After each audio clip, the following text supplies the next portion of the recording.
Hey guys, welcome back to another Walls of CCLP1 review video. I think this is 4.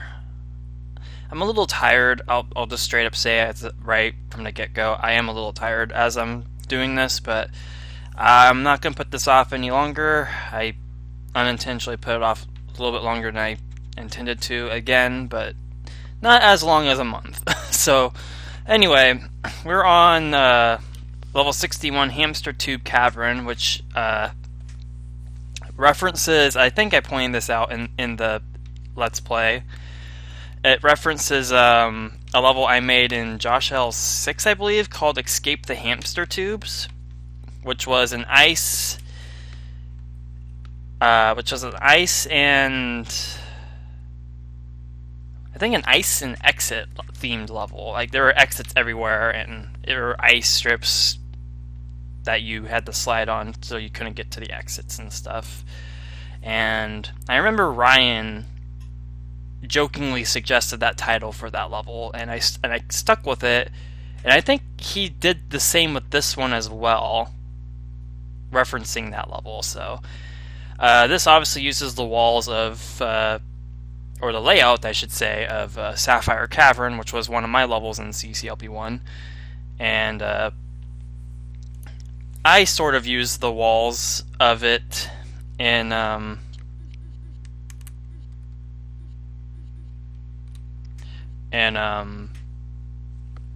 CCLP4's Ravaged.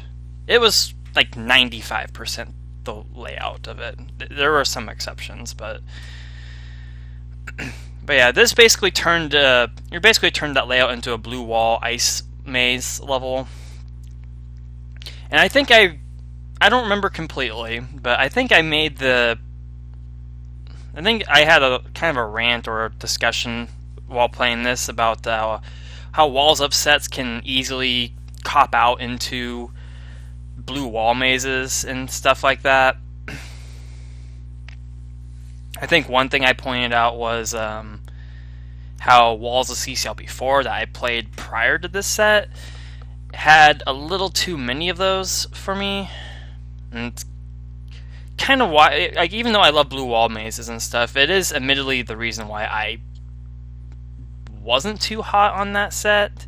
It was a fantastic. Walls of CCLP4 was absolutely fantastic. Like it's like on the same, close to the same par as this set was for me. Absolutely fantastic levels. There were very few I didn't really care for, like this one, like this set had. But I did notice a lot of them there were quite a fair number of levels in Walls of CCLP4 that I did feel were a little cop-out-ish. And I'm guilty of that with Walls of CCLP3. There's definitely a good selection of levels in that set that were cop-outs. I can't name them all off the top of my head, but I do remember I had this discussion. But let's read the comment JB left on this one, since I have it pulled up here. So this is a pretty long replay. I'm not sure if I'm gonna let the whole thing go. I might speed it up. Alright, Hamster Tube Cavern. Regarding your thoughts on blue walls, I completely agree. There are a few more levels later in the set, 86 to 127 and to a lesser extent 107, that feature them in some significant way, and mainly when I couldn't think of something else appropriate for the layout that distinguished it enough from the original. This one was an attempt to distance the level from Sapphire Cavern in a way that was completely different from Ravaged. I didn't really feel comfortable leaving all the blue doors in and building around them, especially when the chip spots sticking out the way they could have. The nice thing about Sapphire Cavern is that the layout looks organic and open enough that an ice blue wall maze could have woven in easily. I feel like I could have made it a tad more confusing, but the time taken to get those last 2 chips eased that reservation a bit. And I guess we'll see that here in the replay, see how long it actually took me to find those last 2 chips. Okay, so my general thoughts on this level, I did like this. It was definitely a very suitable level 61, as per prime level 61 candidates always are, with these blue wall ice themed levels. Now, one project I have going on right now, I say one, like I have multiple projects going on right now. But one of the projects I have going on at the moment is kind of sort of a Walls of set. There's a level I recently made maybe less than a week ago now, that I took a layout of a level from a set, I'm not going to say which, that I was stumped on how to use it for a long time, like basically since the project started. And the other day I finally figured out what to do with it. And admittedly I had thought of this idea first, but I wanted to avoid it and to try to come up with something a little bit more original, something less that didn't feel like a cop-out, basically. And that was a blue wall, appearing wall type of level. I kind of felt like that was just cheaping out the layout and coming up with just doing it because I couldn't think of something else. And unfortunately, that is the case with this level I am talking about. And one day when I release this set, it might be noticeable why it is like this. But I decided, after I've tried so many different types of things I could think of, I tried a walker melee level for it. I tried a block pushing type of level for it. I tried multiple different things for this layout in particular that I was working with, and I just couldn't think of anything. Like, nothing set in mind. Nothing really clicked, and I was legitimately stumped. And then I decided, well, if I can't think of anything else to do with it, I might as well go with the original idea, which was blue walls and appearing walls, and just keep the original layout. And I know what you're thinking. Why don't you just skip this layout you're talking about and just do something different, and not even worry about this layout and making it hard on yourself? Well, with the context of the set I'm working on, I couldn't really do that. I had to use this layout. I couldn't just skip it and use a different one. I absolutely had to use it. And again, when you see the set when I release it, you will understand why. But even though I went with a blue wall, appearing wall type of maze, I applied a twist to it that I don't think I've ever seen anyone do with an appearing wall and a blue wall maze. And I'm not going to go into the specifics of what it is, but it's kind of cool. I'm kind of surprised no one's ever taken this approach with an appearing wall, blue wall maze. And that day will come in due time. I really wish I could release it now, but it'll be worth it.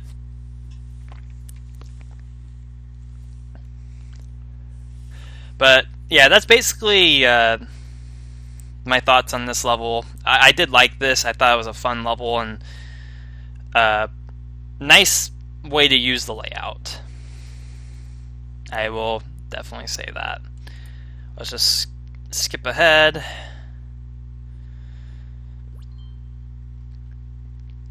Walls and chips from Sapphire Cavern. I also like these walkers. Like, the walkers everywhere is kind of nice. And it's a nice aesthetic break. And I don't think you're ever in really any danger of like sliding into them or anything like that. I see one little exception here with this walker, but why would you do that? I mean, or this one right here, you slide down. I guess if you misclicked, I mean, that would be unfortunate, but that's very evidently like not a design flaw. That would be entirely a player mishap. So that's always really nice to see as well. Okay, I actually have my keyboard plugged in this time, so we can use that now. Alright, next up is level 62. I don't have a timer going, but I think we're at like 11 minutes or so. The Spice of Life. I think it's a Splice of Life, but it's Slice. Okay, so let's pull this video up and go to the comment.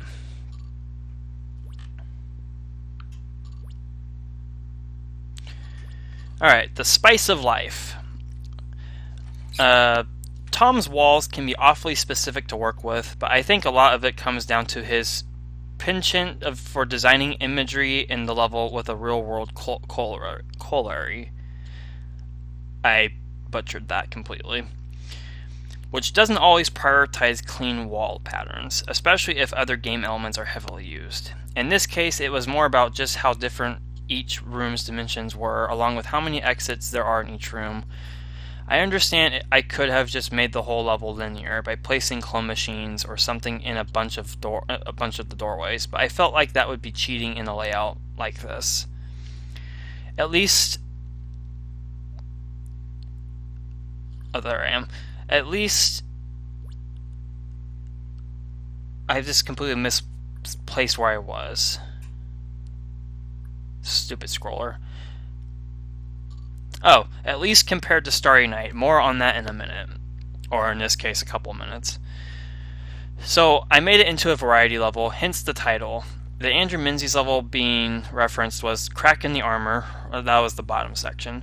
For some reason, the Teeth Turnstile is one of my favorite parts of the whole thing. I guess you can call it a precursor to the similar setup with the bug in somewhere along the line.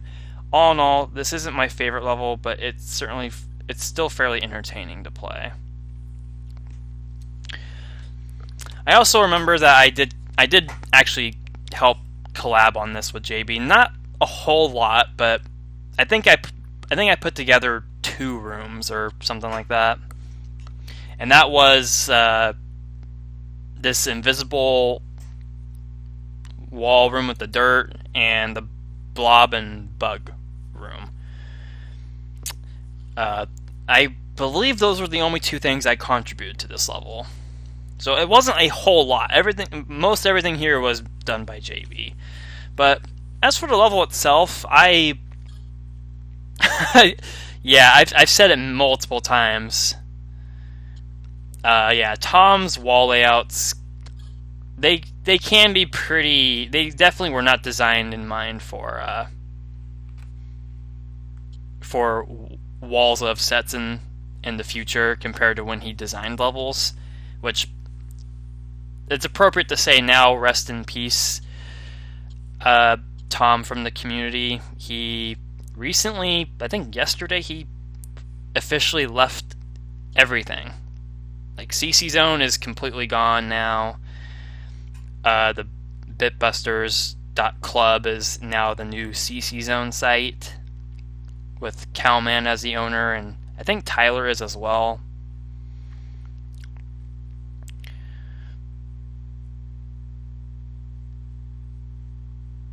Yeah, that room I liked. I like that teleport room. And this, I'm sorry, this blob and bug room, I'm always gonna like this idea. I don't know what it is. I don't know what it is about it that I like, but I just like it. And I like the fact that these blocks are used in this room.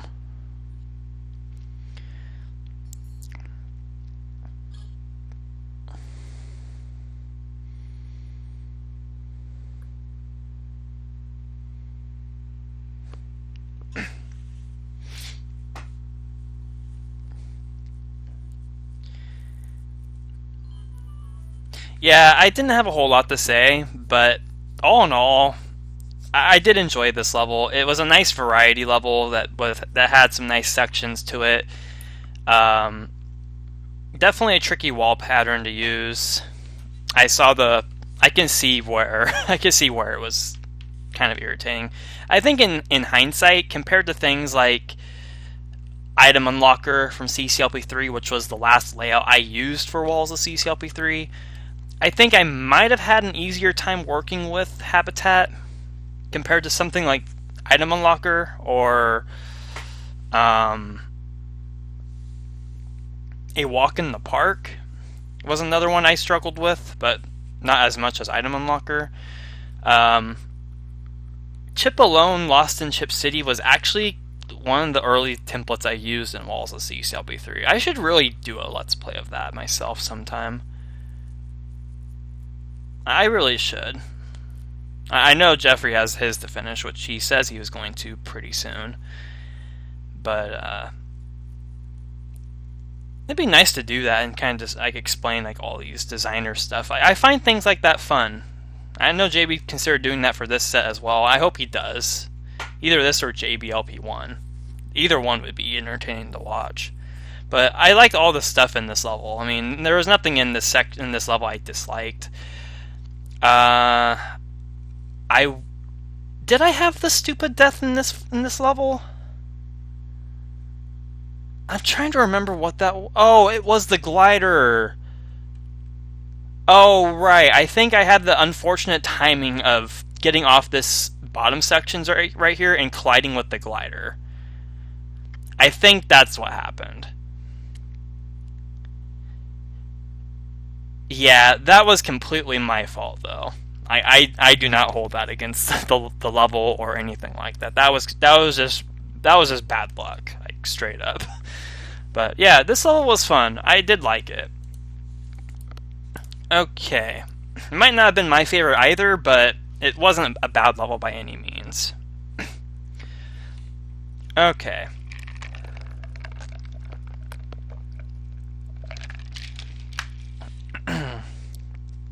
Gotta get used to talking a lot again. Alright, last Bounce of Courage. Okay, this one I really liked. I think for a ball-themed level, this was really cool. Alright, this one I was torn about what I was going to do for a long time. I thought about making this a tank level with all the long lines that you could draw. In fact, I held the name Untitled Tank Level in my working level set file for quite a while, but eventually after making a few levels that used tanks heavily, I figured another pink ball level wouldn't hurt anything. The trap button room was the first to be designed, and mainly because I wanted some kind of interesting concept for the room that had arguably the most unconventional layout. To an arguably lesser degree than Tom P., I think Andrew Menzies can have some unconventional wall patterns too, but for a different reason. His levels are typically very conceptually oriented instead of aesthetically based from a foundational perspective. It took a little while for the idea to come together with the number of traps to use. There was even an extra column of balls and traps on the right side, but this made getting blocks from the bottom chips, if the leftover bombs were on that side, way too tedious to get, much like your original approach. So I opened up the space to allow for the instant access to the end of the row of traps from the right side, just in case that ever happened, just so both approaches involve the same general amount of work. The opening two rooms were a reference to Japanese game show and In the Pink, respectively, but the former took a bit of a twist. Its predecessors, if you also count Mr. McCallhan Presents, involved getting chips with balls behind them on the same columns, with an element of travel involved perpendicular to the bouncing. With this room, the travel is parallel to the bouncing, which makes things a bit more tricky. I originally had 3 exclamation point balls in each column, but that was just way too difficult, so I changed it back. The title of this level is the name of a challenge in the DLC for Mario & Rabbids Kingdom Battle, which won't be the last time I lift a level name from that game. I think I have that game and I haven't touched it. I don't use my Switch that much. Yeah, as I said, this for a pink ball level this is probably one of my favorite pink ball levels in existence. Like, I honestly can't think of any other pink ball themed levels off the top of my head that that I really, really like. Like, it had a little bit of everything. It referenced the Japanese game show at the start with the chips, and I do like the going parallel with them idea. I think that's really cool. In the pink section, you can kind of say that was like a little bit of a filler section, but I really like In the Pink. That's one of my favorite levels in CCLP1. Contrary to the bold and the whole meme of Dave being a bad level designer. Is that a meme? I don't know. It sounds like it is. But despite all that, I still loved In the Pink, so I'm not so bothered by that section. And then this one right here, it was pretty solid. It had a little bit of thinking involved with how to utilize collecting the chips and the pop-up wall usage and stuff. It was pretty solid. And then this section right here is easily like the best part of the whole thing. It takes a while to figure out, as it did for me here, but the idea is legit. It's absolutely legit.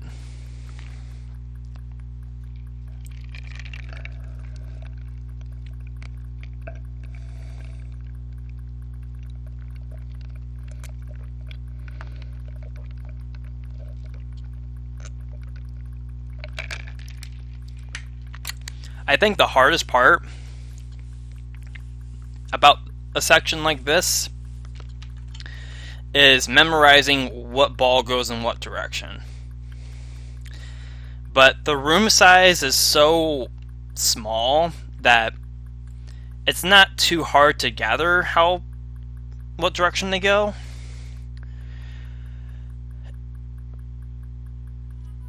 And it's extremely manageable. And the ending is so LOL. like I love the use of the space. Like, it's just so appropriate for the level theme. Yeah, this is definitely one of my favorites in this set. Like, for a pink ball level candidate, this is high up there for me. It was great. Okay, force square with the 4 instead of 4, if that makes sense. I spent quite a while on this, apparently. Okay. Placed at number 64 because 64 is the cube of 4. Not the square, but close enough, I guess. So for this layout, I didn't mind adding the cloners to the edges of the rooms, mainly because I wanted to do exactly what you called out at the end, which was to contain the level within the 4 rooms, mainly to distance it from the original I made long ago. I noticed right away that you could draw a square in each room, which kind of where the design starting point began. It's also where the name came about. I noticed a long time ago that CC1 had 2 levels named Force Square and 4 Square, respectively. This level had 4 rooms with 4 force floor squares, so a weird union of the 2 names felt somehow appropriate. Originally, there were more cloners in the opening dodging room around the teleport, but this made things way too strict. So I opened it up in an update while the set was a work in progress. I was a bit worried about the block sliding in the lower right room would be mean, but the way you handled it was pretty close to what I had in mind. Easier, actually, which is nice to see.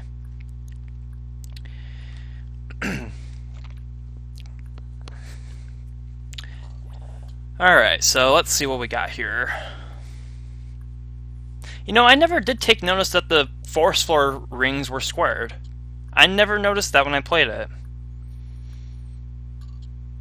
Yeah, the things you catch when you watch replays. Yeah, I don't think I ever noticed that.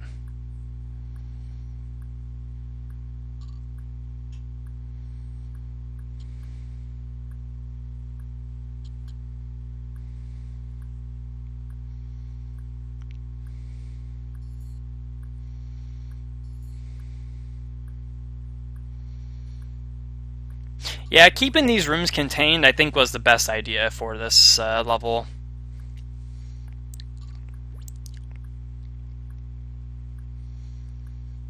I think this room was a little weird, but it's mostly just the interaction with how the ice connects the rings together. And then you have to dodge the elements of the bombs and the fire and water when you don't have the boots, respectively.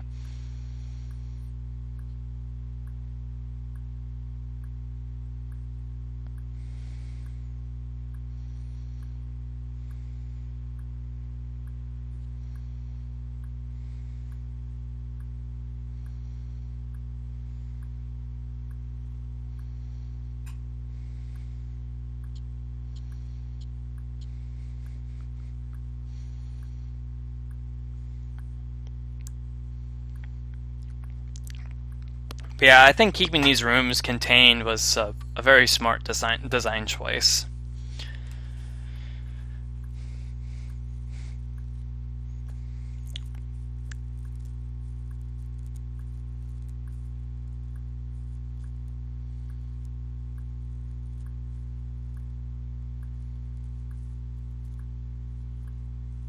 Yeah, especially when doing the block stuff, it's a little confusing, but it's not like you can't sit and wait.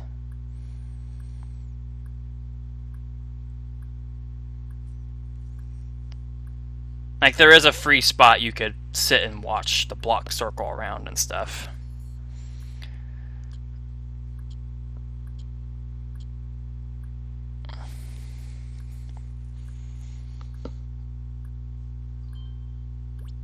And then collect the suction boots just for the lulz.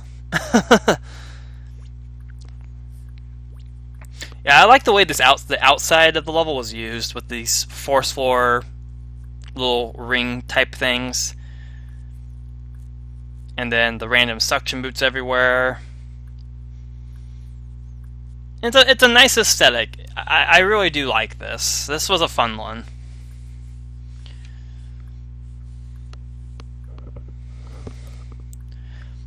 I think the only thing I didn't like about this level was honestly the start with the walker, but you could do that first. Like there's nothing. You start right there. You can just go up, collect that, and then you're done. So that's severely minor. Okay, I'm dilly-dallying. Yes, there's the hint. Thank you. Okay, next up we got Prism Prison. That's a tongue twister if I've ever seen one. Alright, what do we got here? We'll zoom in since it's a small level. Alright. This is one of my favorite levels in the set, mainly because it's kind of meant to serve as a predecessor for a lot of the tiny sokobans that will make an appearance in the second half.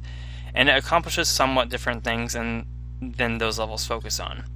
Instead of a sokoban, it's more of a partial posting puzzle. I think the solving experience is a little unconventional compared to most of the levels I make, mainly because it's hard to come up with iterative components of a solution that account for all the consequences of what you're doing. But that's one reason why I felt comfortable making this kind of puzzle in a tiny confined space compared to a bigger, more involved layout. I made a Chuck's Challenge port of this one that did a few things differently too. The name of the level came from an escape level by Darren Izzard. I think that's his name. Okay.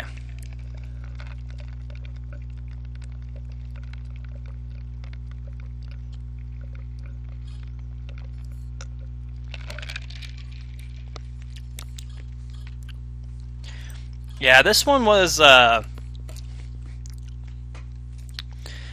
strange one. This one took some thought to realize what had to be done.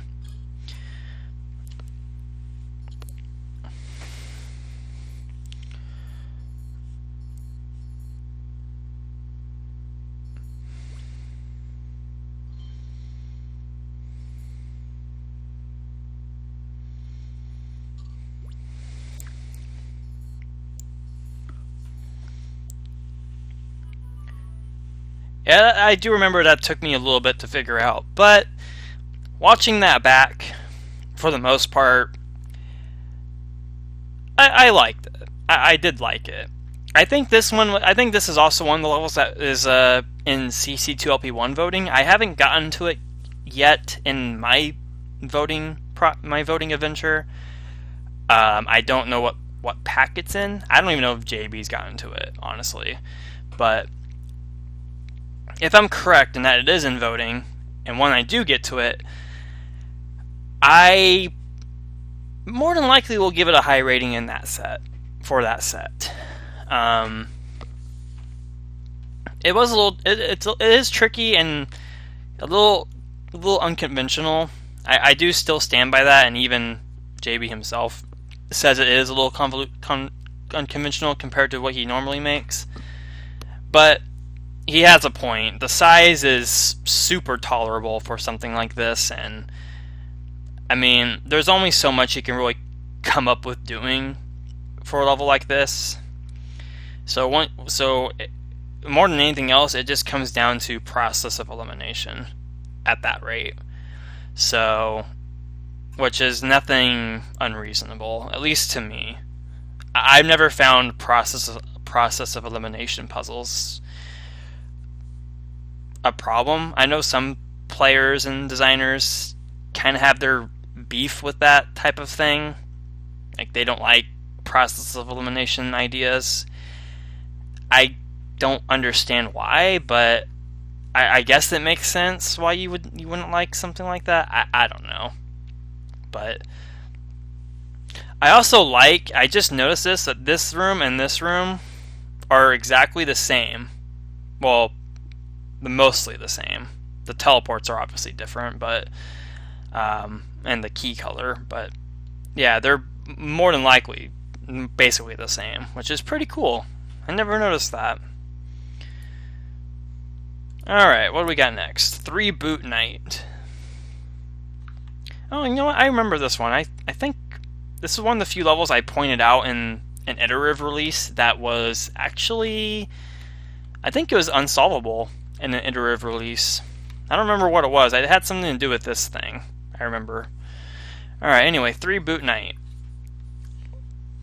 This was Walls of Irreversible, which I was impressed with how this turned out to be.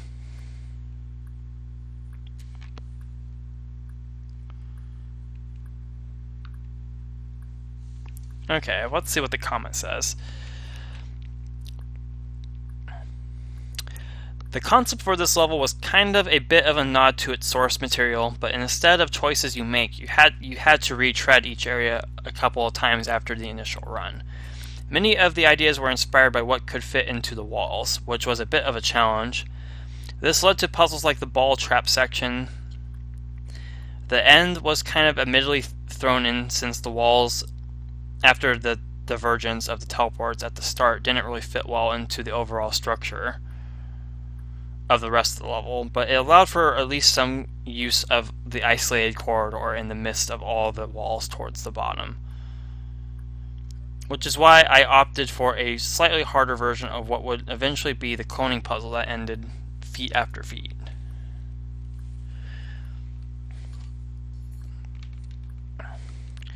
Yeah, this layout, one thing I did when JB announced he was going to do Walls of CCLP1, and even when I tried to work on it myself, I obviously looked through the set and worked out like what would be hard to use and stuff like that. And Irreversible was, well, it's an oddball of a wall layout, especially this bottom stuff. Like yeah, I this bottom part in particular really threw me off. I had no idea what you could do with something like this at all. But I think the level turned out really solid at the end of it all.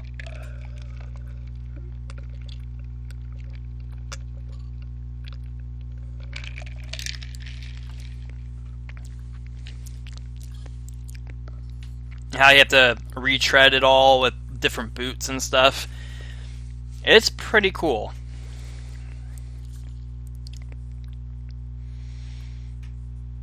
Nothing in here is really unfair. It's pretty self-explanatory and, more importantly, just simple fun. Fun to explore and check out stuff.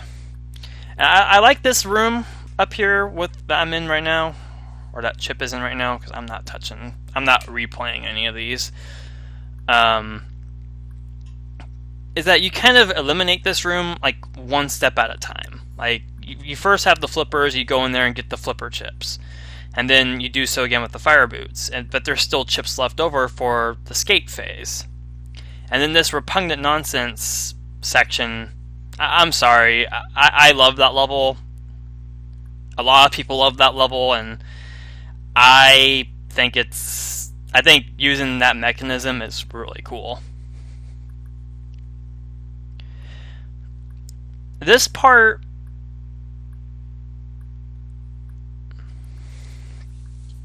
this ball corridor kind of threw me off a little bit, but it makes sense.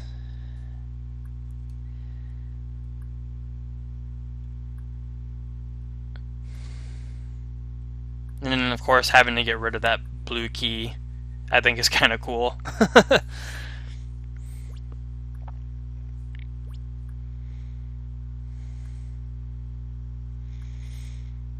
So now we have the skates, and we go up here and collect the rest of the chips up here.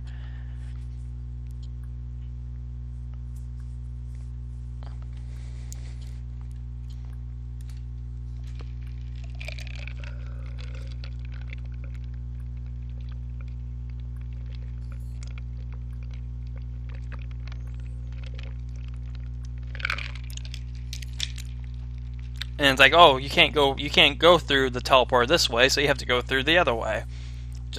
Which is really cool.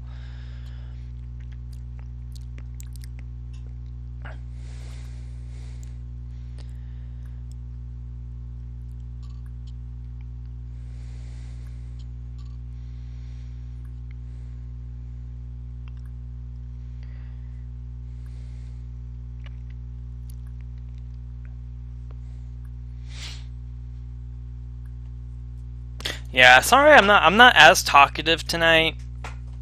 I have to be honest. I am kind of forcing myself to do this video. I know that sounds bad. I know it sounds like I don't really want to do it. I do. I sincerely really do want to do this video. If I didn't, I wouldn't be doing it. It's just I don't want to make people wait longer, like especially JB. I know he's been asking me a couple of times now, which is totally fine. I'm not saying stop asking me or anything like that, but I do want to get this out and everything. So I'm kind of making myself do this. But I am doing it because I want to. That is the important part. This ending room, I liked it. I love this ending room a lot. It was just, with the context of the rest of the level, it doesn't really fit, but I mean, it's really cool though how it works. And how all the bombs, for the most part, get blown up.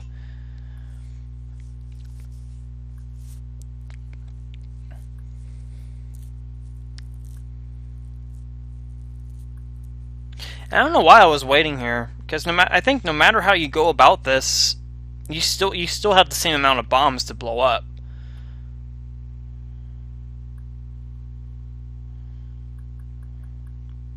Oh yeah, there's those two on the left that are never gonna blow up. That's right. Yeah, so yeah, you get the same amount of bombs blown up anyway. But the idea is really cool. That could be used for, that whole idea can be its own level, like just more expanded on, which I think is really solid. So, might be an idea I might try using. I still have a couple of templates to use for my secret little project. Hee hee. Okay, what's next? Incendiary Cocktail. Oh, I love this one. It's fire themed. I love my fire themed levels.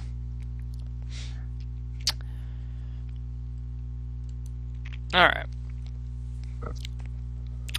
The solution Andrew mentioned below to the block room is actually the intended one.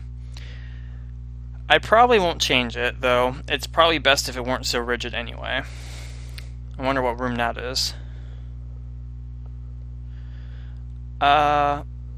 Jeffrey recommended that I take H2O and make a fiery level out of it, so I did.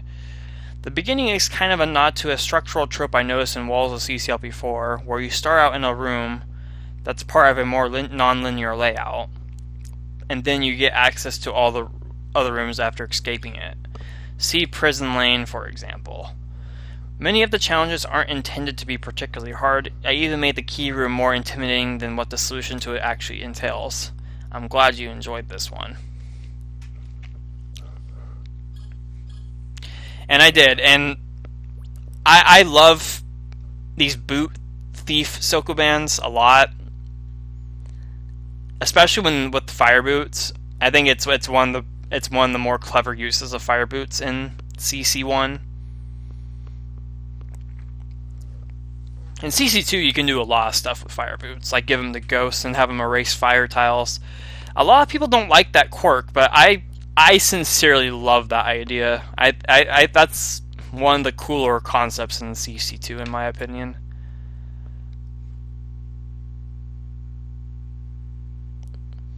I wonder if the upper left one is the block room that he's talking about.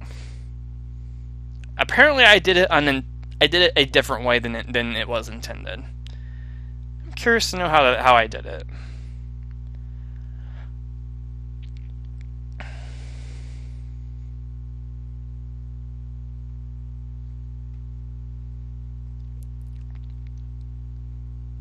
But I love this. I love the symmetry with the middle. I love the symmetrical look of it. I love how each of the rooms are different, and how it's fire themed and everything, and how you use the fireballs like that. I think that's really cool. I don't think you have to. No, you do have to do that. Yeah, you do have to do that. Never mind. I take that back. But it's really cool how this whole thing works. Like this room with the teeth it looks pretty tough, but it really isn't. And this ending is pretty cool as well, with getting rid of the fire boots. I think that's what the middle pair is for the end.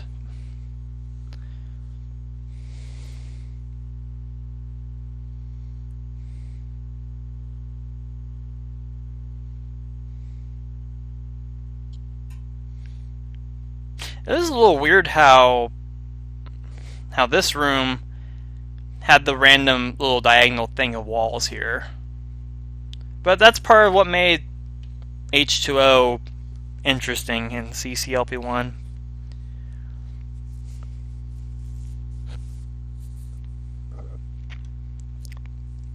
Alright, what are we doing next? Oh, we're going this way now. Or that way.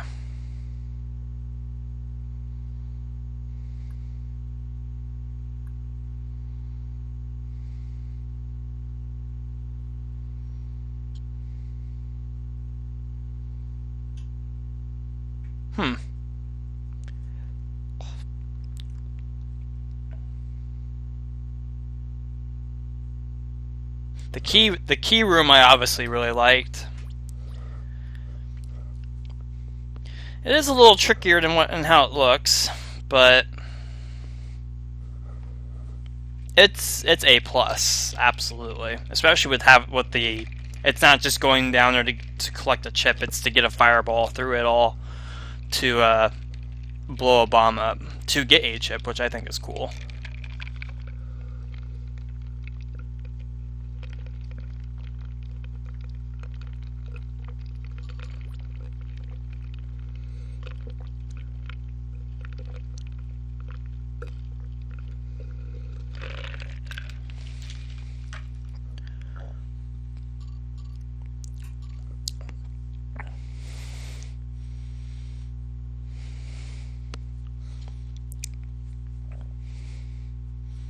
That probably could have been made a little tougher, but I still enjoyed it nevertheless. Nothing changes how much I enjoyed these levels. So I gotta just keep that in mind. I might have like these little hopes and stuff with some of these levels, but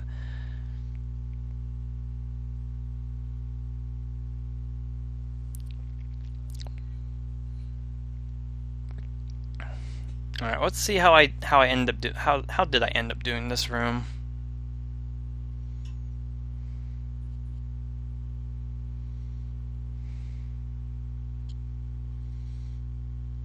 Oh, okay. I can see. I see what I did.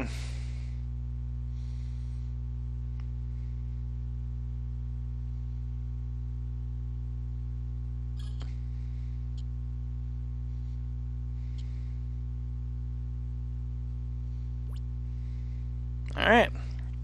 That is Incendiary Cocktail. That was another fantastic level in this fantastic set. Really enjoyed it. And hey, we start off with on fire boots in this level, which is cool. Alright. Crystalic Fusion Dormancy. Which apparently JB was not very proud of this one. But I enjoyed it. Okay. I'm actually not very proud of this level. It was one of the final 10 to be built, and I had no clue what I was going to do with Culprit's walls. That would actually go beyond a maze or a variety level. Then I had an idea, why not create a suspended animation-esque challenge, but where you got to determine where the monsters go. Unfortunately, the concept ended up being somewhat limited and not explored terribly well, which can be one of the pitfalls of working with a prescribed layout. The good news is that this ended up being a stepping stone for exploring the idea further in CC2, where I have more freedom and can restrict walking on dirt by forcing a switch to Melinda after the monsters start moving. So be on the lookout for that sometime soon.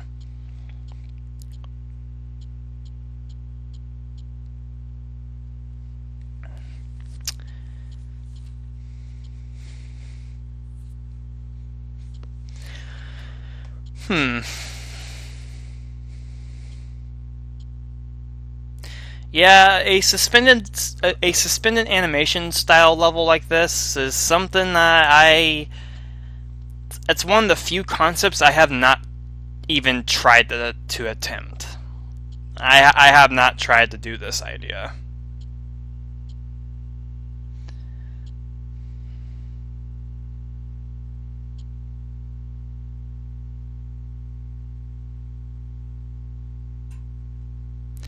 Because really, I don't know if I'm capable of doing it. I mean, I know I'm capable of doing it, but I don't know if I can actually do it.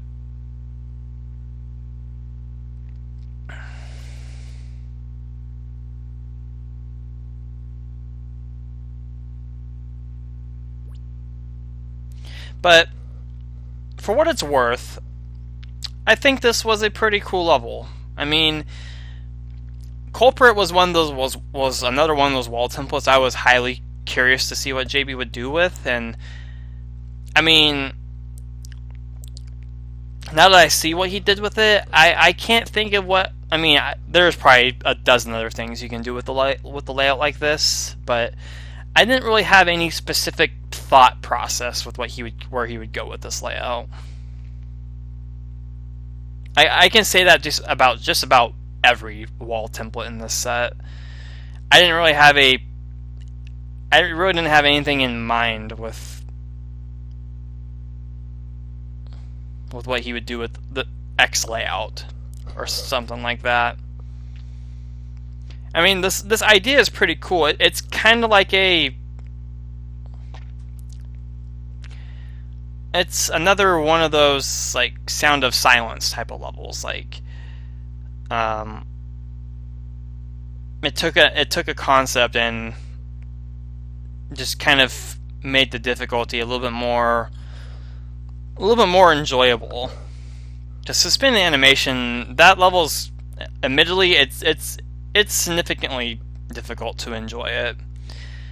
It's not so much the concept, it's more or less just where it ended up going. It ended up becoming just a bunch of block pushing, which, I mean, which is it's unfortunate that it came down to that.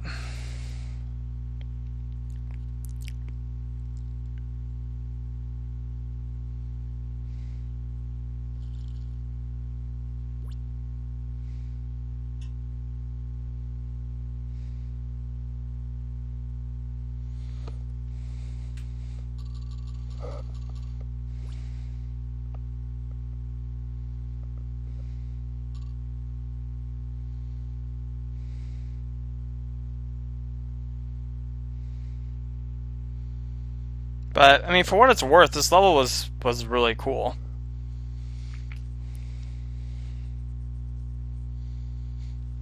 I can see why it's not one of his favorites, or why he's not very proud of it. I guess he could have done something different with the layout or something. I've had many of those types of instances with Walls of CCLP3. There's actually several levels in my own set of that where I regret making I regret making some things out of wall templates that I could have done differently. I think the biggest example would be what I did with Backtrack. I could have done something immensely better with that layout, and I ended up making something that was very frustrating and a little too clever for its own good, and I regret it. I feel the same way with other levels, like, what's another one? Wireframe's wall, or Wireframe's Thin Walls was another one that I kind of wish I did something different with, instead of making like Wireframe 2. But, what can you do? But for what it's worth, I did enjoy this. It was really cool. Alright. And I'm sorry, that might be becoming stale to hear. My mind is just very... what's the word I want to use? It's very kind of blurry, I guess you can say. I'm not really thinking straight right now. I had a 10-hour work day today. That was my choice, by the way. I chose to work that long. And I guess it got me more than I expected it to. So I'm trying to recover from that as well. But anywho, we are on Mystic Marsh, which is a Spyro 2 level, in case you didn't know that. Let's see. Guess what? You busted it. The intended solution was to avoid partial posting until you lost the flippers. Then employ the 2 blocks behind the top set of green doors and do a few loops around the bottom section to position them in dry spots to get the job done. Your solution is very clever though, and I'm not sure how I'd enforce the intended one unless someone has a bright idea that wouldn't completely destroy the whole thing. So I'll probably leave this one as is too. As far as development goes, I thought about using the symmetrical layout to create another mirror level with a monster perhaps similar to Walls of CCLP4's Accursed Mask, but then I remembered I already had Through a Mirror Dimly, so it probably would have felt a bit extraneous. So I went with another pre-back half unconventional Sokoban instead, which got to utilize my asymmetric symmetry idea explored previously in levels like rectangular formation. The final level ended up looking pretty neat. I placed it at 69 because 6 and 9 are mirrors to each other, much like the 2 sides here. And not because of the sex number that everyone memes about, including myself, because I'm silly. There was... Okay, I should just mention it while I'm watching this, because I'm not sure what solution I did here.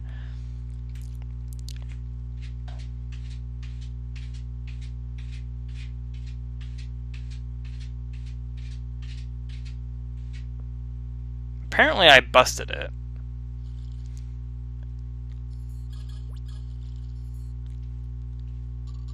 Oh, I partial posted off the dirt.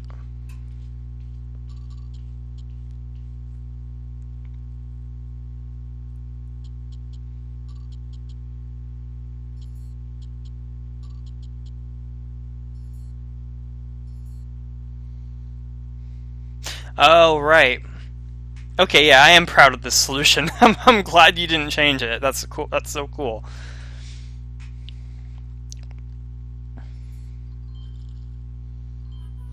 Yeah, there was some guy on the Discord server, and I think he's still in it. I don't remember his username. I think it was like Kawaii Princess or something.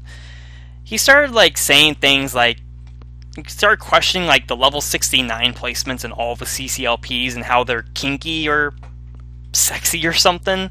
It was like it was such a random, bizarre topic, and someone brought up Bald and Awkward Place from CCLP4 because that was level 69 in that set, and he got all like worried and everything. I'm thinking, like, how can a Chips Challenge level be sexy or whatever? Like that doesn't make any sense. I just found that whole topic just kind of odd and whatnot. I mean, that's someone who's been a part of things like the spam chat from the old Skype group and and whatnot, saying things like that. It's like maybe I've grown up. I don't know, but I found that completely random and kind of strange to bring up. It was a little weird, but anyway, I figured I'd bring that up since it was brought up in the comment. Alright, let's see what we got next. We have another video to go to, which is episode 15,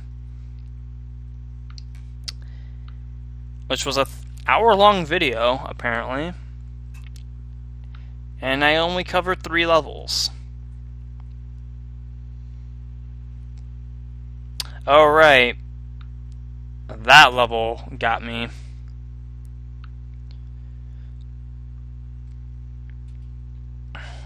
Okay. Oh, that's the wrong comment. That's Andrew's comment. Okay. Canyon of Lost Color, which I recommended the title for. I still like the title. Alright. Let's see what we got here. I guess this is one of the those levels that I kind of figured would fall into the Bizarro bucket of the set, which even early in its development, which happened almost entirely in a hotel room while on a business trip last year. I always liked the aesthetic of Josh L5's Crayon Canyon,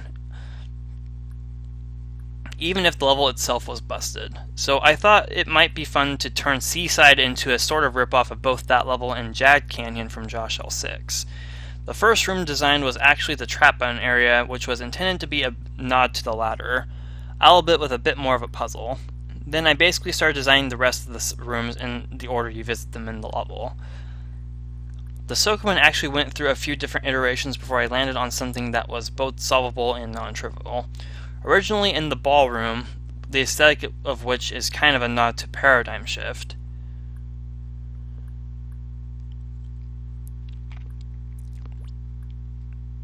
I intended for the ball on the far right to hit the button and the block to be used on the bomb, but once I realized you could reverse that, I kept it in anyway. The recessed wall area was kind of an attempt to make a puzzle that was sort of a combination of Clay Tunnel and the first room of CCLP4's Disorderly. It wasn't exactly as interesting as I had hoped, at least compared to the next room. I had seen all these levels and walls of CCLP4 and even a couple of puzzles of my own that utilized the Fireboot Collection Sokoban trope.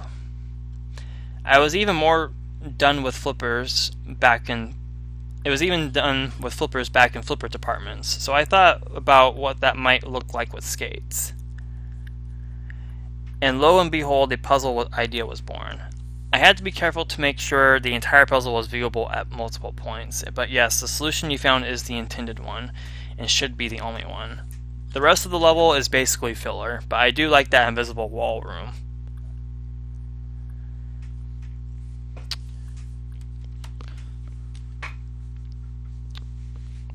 Yeah, for what it's worth, I mean, the aesthetic is definitely odd, but what counts the most is how the level played, and I think the way this level played out was pretty solid. These, yeah, like I said, these boot Sokobans and block navigation stuff they're always fun to build. Like they absolutely are fun to build. They're fairly, they're not uncommon, but they're not like common enough. I don't think. I think if I have to say, if there's one thing, like I feel like all the every CCLP up to date has been notable for some design trope or something along those lines. Like CC1, it's in and of itself was basically more notable for its random levels and not random levels, but more of the block pushing ones and stuff like that. And I didn't realize that block side was necessary. Huh.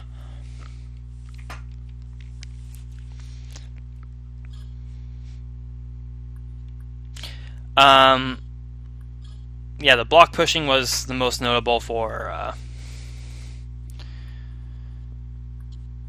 CC1 itself. Oh yeah, this room is really cool.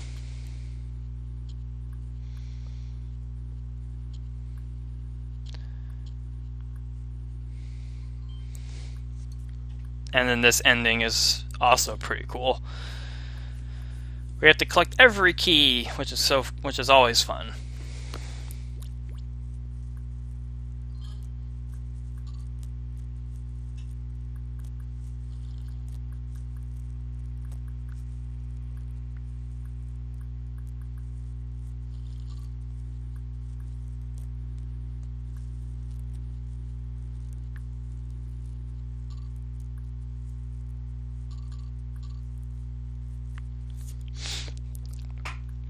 Yeah, so CC1 was like heavy block pushing stuff, and CCLP1 was probably most notable for like being item swapper heavy.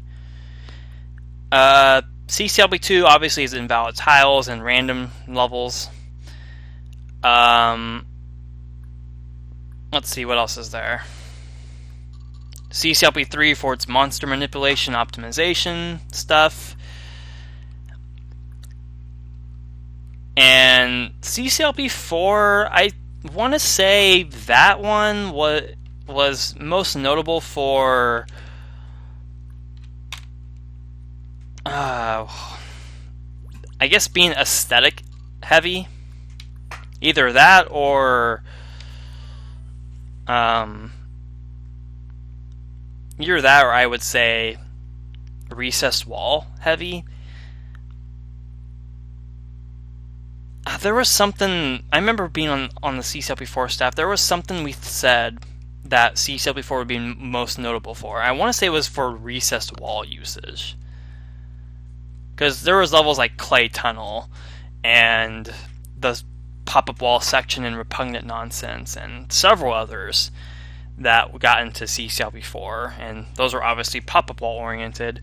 Well, I have to say, if CCLP5 happens, which it more than likely will at this rate, I wouldn't be surprised if that becomes known for like boot Sokobans the most, because of how many there are in all sorts of levels, like in mine and Jeffrey's and JB's here, and several other people have been making them as well, which is always approvable. I think that's really cool how people have been doing that. But in terms of Canyon of Lost Color, how it's a nod to both Jagged Canyon in some regards and Crayon Canyon, I think it played out really fun and nicely. The Force Floor room I completely undermined in my initial run in the LP. I think this is an outstanding maze concept with invisible walls and force floors. I think it's absolutely undermined. I'd love to design something like this, like on a bigger scale or something like that. I actually have an opportunity to do that, but it might be a little too confusing. since it's an entire map. But I'll think of it. If I can't do it with that, I might do it with something different. But anywho, I love the level nevertheless. Okay, Bomb Rush Blush. Let's just take a moment to appreciate this aesthetic of this level from looking at it from a full map perspective. It's absolutely wonderful. Alright, the comment here says, named after a music track from Splatoon, this level was my attempt to make something distinctive from Andrew's Walls of CCLP1 Crate competition entry, which used teeth in a number of the cross-shaped enclosures. I considered making a teleport maze, but I felt like that would have been a cop-out. Then I thought about something, and the thought sprang from something you mentioned. The level isn't really all that big. I had always wanted to make a second stab at the concept previously featured in CCLP1's Get the Ball Rolling, which featured monsters going through traps, only with more obstacles in the way, and a lot more space between the sparse tiles, which made the puzzle solving feel more tedious. Having 16 gliders that had to be directed somewhere, that felt much simpler, not to mention that it provided an opportunity to focus on just a few game elements. The lone wall in the middle of the otherwise symmetrical layout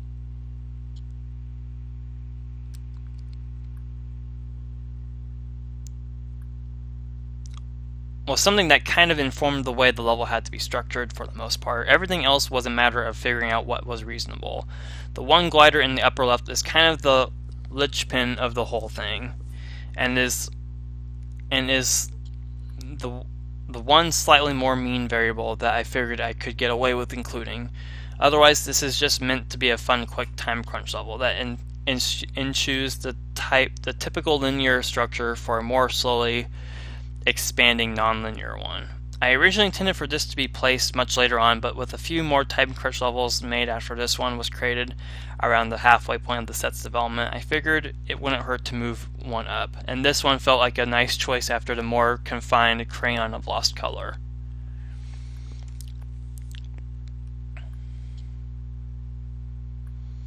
Yeah, this was quite a solving experience. I had some trouble with this one.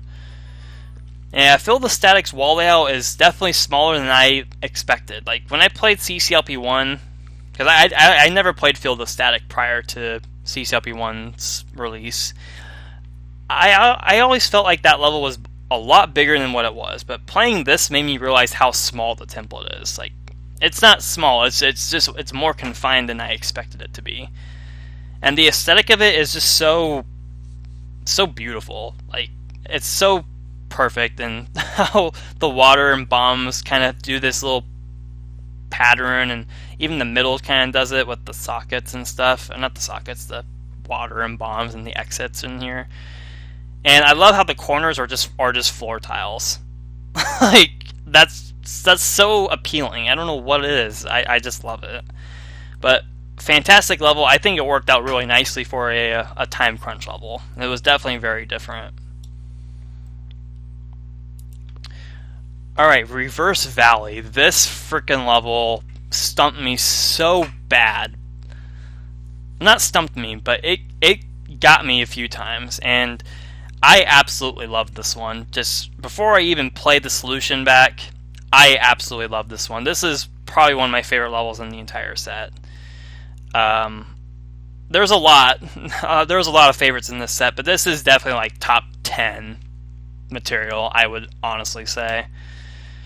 Well, let's jump into it.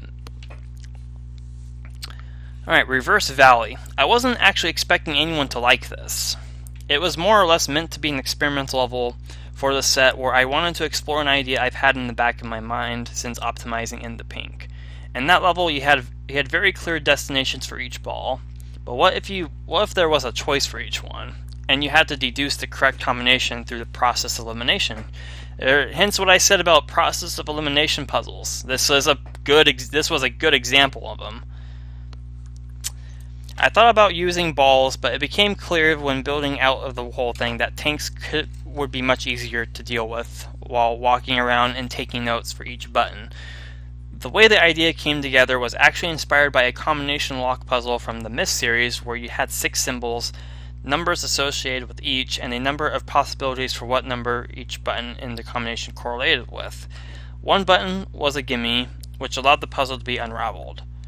Since that particular number position, when appearing elsewhere, could be eliminated, then everything else topples like dominoes. So here in this level, numbering all the tanks 1 through 6 from left to right, and all the buttons 1 through 6 left to right. Tank 1 can reach buttons 3 and 6. Tank 2 can reach buttons 5 and 6. Tank 3 can reach button 2. Tank 4 can reach buttons 1 and 4. Tank 5 can reach buttons 4 and 5.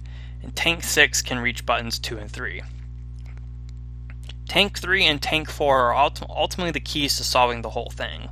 Or you can just trial and error and stumble on the solution too, I guess. I don't know.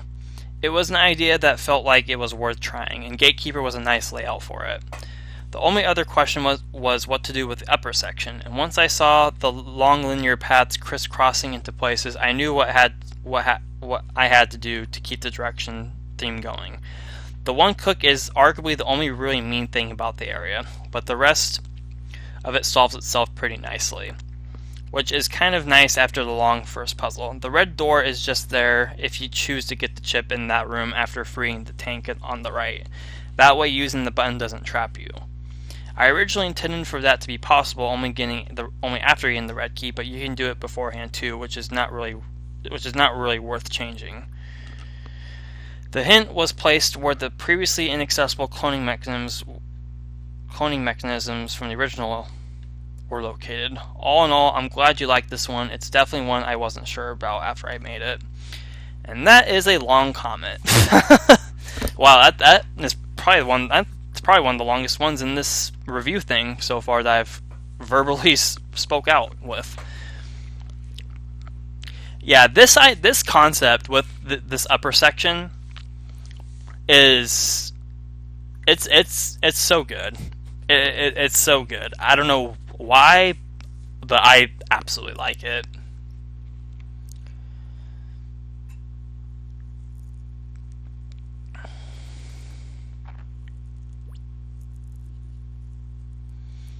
It's such a good use of narrow corridors.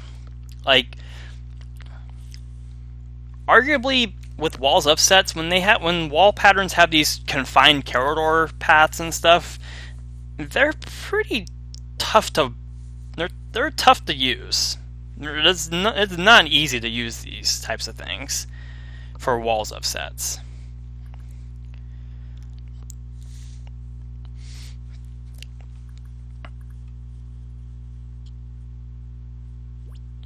But I think the way they were used here is, like, it's beyond clever, in my honest opinion.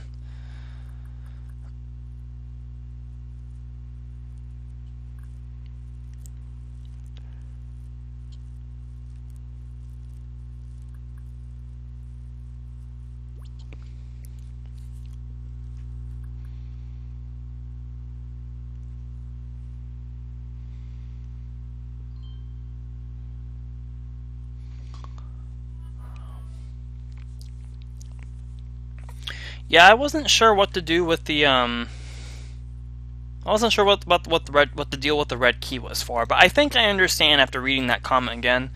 I think I understand what its intent was, and it's nice that there's an option for it. The bottom room, or the initial room with the tank puzzle and how it's Myst inspired. I never played the Myst series, but I am familiar with that type of puzzle concept, and I do like it. So I think that was really clever how that was implemented here. And yeah, as I said, it takes the idea of what was Dave's level, Tank Collector, and it makes it good. Just straight up blunt. It makes that concept good. And that's what I liked about it the most. And the fact that it nods Reverse Alley by just adding a V to the title is just That's just stupidly clever. Like, that shouldn't be as clever as it is, but it absolutely is clever. And yeah, I'd absolutely root for this one in CCLP5. Like, there's nothing wrong with it. It's a very fun level. All right, next up is Penny Arcade, which is in another video. Let's see.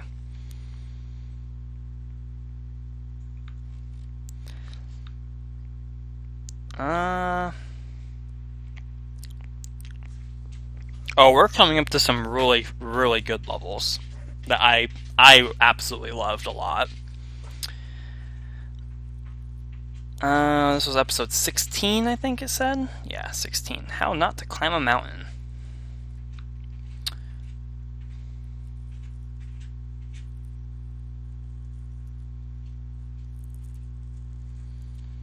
Yeah, episode 16 and hit the halfway point, but not the halfway point in the entire LP, that's for sure. Alright, Penny Arcade. The original level had a sort of video game-esque premise, so why not run with it further? I thought it'd be fun to pay tribute to types of classic video games in a bite-sized format. The platformer, complete with changing gravity at the bottom, a bullet hell challenge with the fireballs, and then a top-down 2D dungeon crawl where you outsmart monsters for the end. There's even a sort of reference to the Kenobi code with the force floors in the upper left, where the controlling tank was in the original level.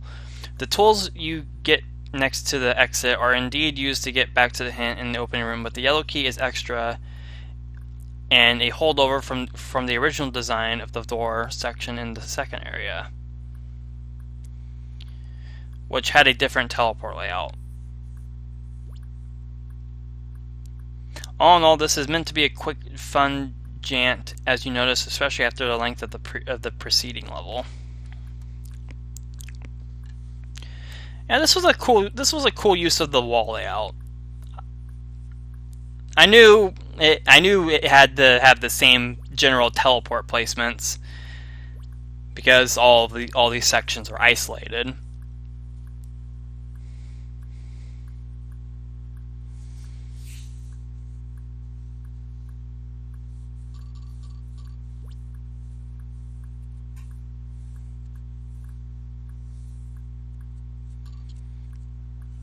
But the idea was solid. I liked it. This ending was probably a little bit more challenging than it probably was meant to be. But there is nothing wrong with it in the slightest. And I'm just now noticing the top left with the up down down left right A B select start, something like that. That's clever.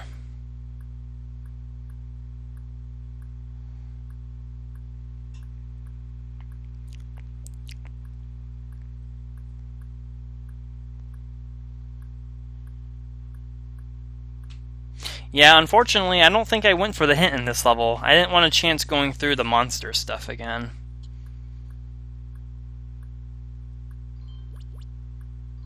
Or did I?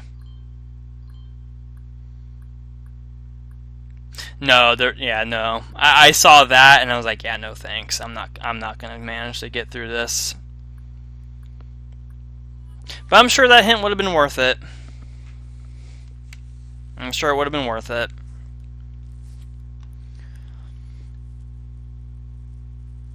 Alright, yeah, I loved that level. I thought that was really fun. Alright, next up is one of my absolute favorites, Lampiarda Lair. Okay.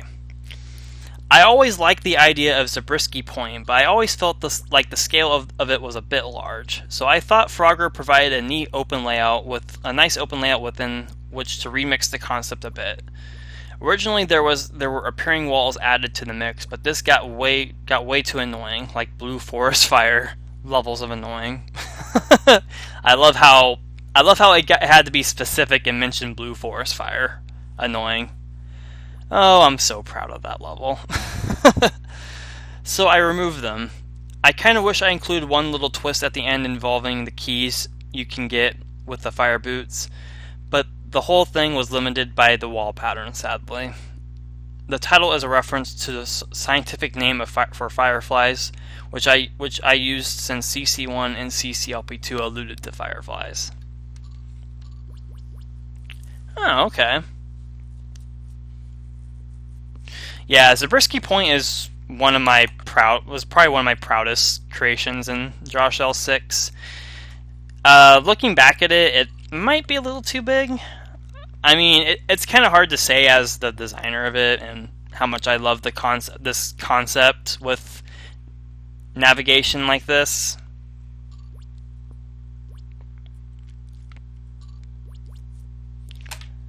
I do like the way it remixed the idea, though, and collecting keys instead of just straight up navigating for chips.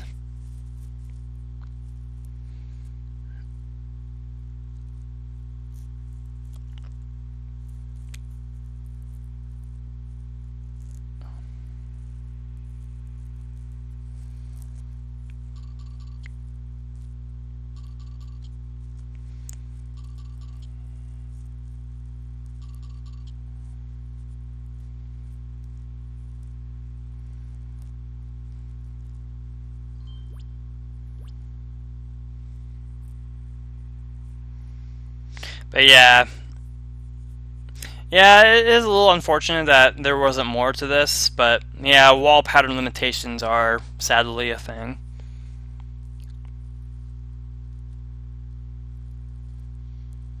But this level was fun. It was fun as heck, and just collecting all these keys and stuff. I mean, honestly, doing that just for fun, just collecting keys just for the heck of it, I think that's fun, and it works just as good. So I like that aspect of it. But yeah, one of my favorites easily, and I do like the fact that Zabriskie Point was an inspiration for something like this, because I don't know, I feel like a lot of people didn't like that level, even though that was one of the original Josh L6 levels, like pure original. Like, I think that was even in the 40 level version that I very first released before CCLP4 voting ended, or not voting, submissions ended. And wait, was it? No, that wasn't. That was the 90 level version. Yeah, that was the 90 level version. I don't know. I'm just glad Zabriskie Point was referenced and alluded to here. I think that's cool. Okay, Blade Mountain. That's a Pac-Man World 2 level. One of the better ones. The soundtrack especially is kick-ass. So, before I read the comment, little fun fact: this level is busted in links. It is busted in links, and I don't think there's a way that it can be fixed. So while this is playing, I know this is going to get in the... No, it won't get in the way unless I click on it. So this section right here, Ryan Random 8 pointed this out. So there is some timing thing that is possible in links, where you can have the skates. I mean, you still have to collect the chip. First and foremost, you still do have to collect the chip. But this dodging stuff with the avoiding the skates is completely unnecessary in links. What you can do in this is, if you time it correctly with the skates in tow in links, I doubt this works in MS, but with links, there's a timing thing. I think it has to do with the frames that links uses. There is a frame where that if you get on this blue wall, at the moment the ball collides with it, there's a frame where that ball will bounce off it while you're on the blue wall tile. but it's a little hard to describe. Basically, as soon as you step on this blue wall, if the ball is right behind you, that ball will bounce off the blue wall before you clear it, and you can exit safely. Which completely negates the fact you have to avoid skates and links. Now, granted, it's a frame-by-frame case, so it's not like it's super reliable. I mean, you have to really pay attention. I did this like once or twice as soon as Ryan mentioned it in Discord, and it's tricky, especially with it being as late as it is in the level. It's definitely very tricky to pull off, at least for me. But if you're an expertise with links, it should be no problem. In MS, I doubt it's possible in MS. I don't think there's really no frame by frame thing in MS that I'm aware of.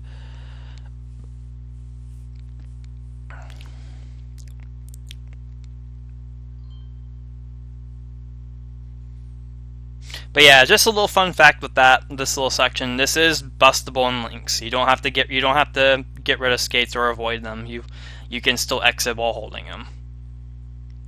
Just as long as you're on that blue wall at the same time, the ball collides with it to bounce back and not kill you.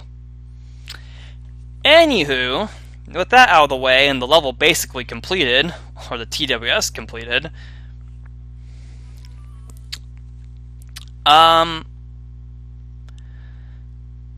level itself was, once again, a lot of fun. I love the fact that it alludes to a Pac-Man World 2 level title. And the last ice level on top of that wasn't made by myself. Launch, which is what this level used the walls for, it's kind of interesting because I know Zane really likes Pac-Man World 2 as well, when Launch was his only level in CCLP1. And that's a cool thing as well. The going through the blue wall stuff is a nice little break from it all. Nothing really level 61 candidate worthy, but this was a nice halfway point to the set, I think. This SO command up top right here threw me off so bad. Like, it was so simple looking back, but at first that stumped me so much. And then from there on, it was just a simple matter of just collecting blue keys and stuff like that. The ball section was nice to navigate the block through, and the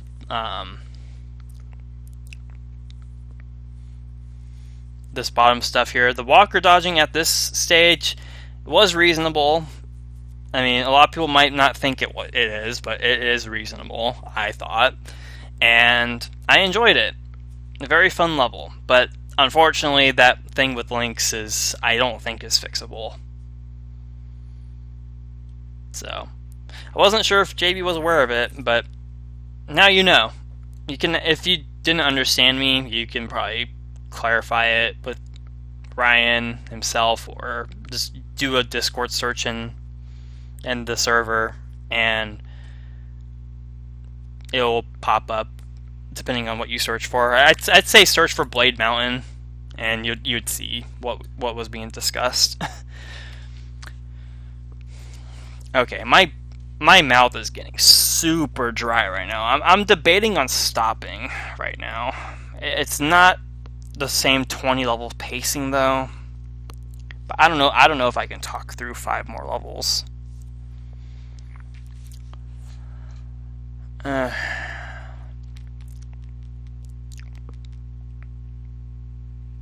see. Let me think real quick.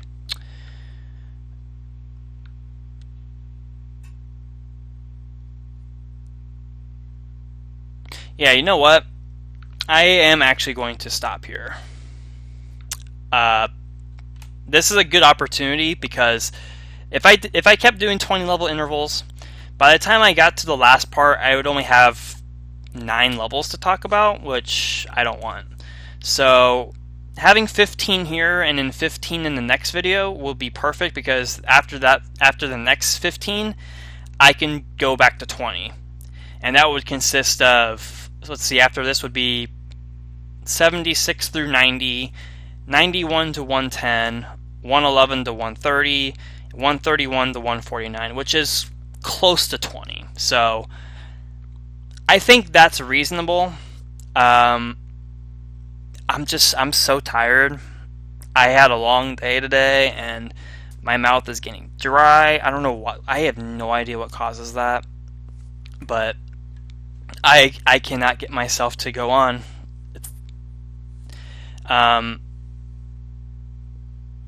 know JB hasn't been commenting on these, and admittedly, one of the reasons why I've been putting these recordings off is admittedly because I've been kind of waiting for his comments, and because I wasn't getting them, I wasn't entirely sure if they were being watched or not.